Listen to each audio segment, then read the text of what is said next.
Welcome to the Tech Egg. Don't get scrambled. Enjoy the video. You start by securing the voice asset and permissions. Do this first. Once you have a clean WAV or MP3 of the other voice, upload it to a trusted voice clone or TTS exporter and generate a final audio file.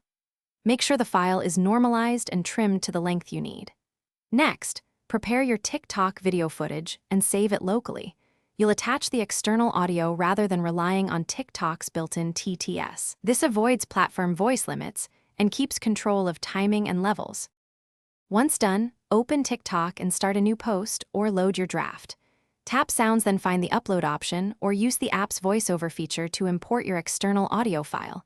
If upload isn't visible, use the voiceover tool after uploading video. Make sure to trim, nudge, and align the waveform so speech matches visuals. Lower the original clip volume and boost the imported track.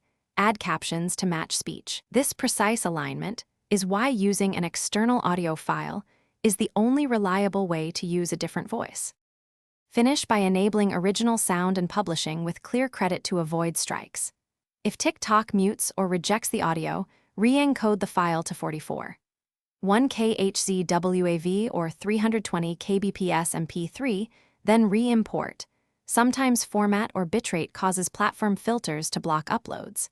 If you see a copyright claim, present your permission proof or swap to a legally cleared clip. One troubleshooting tip. Test a short 5-10 second clip first to confirm upload and playback before posting the full. Thanks for watching. Consider subscribing if I helped unscramble your problems.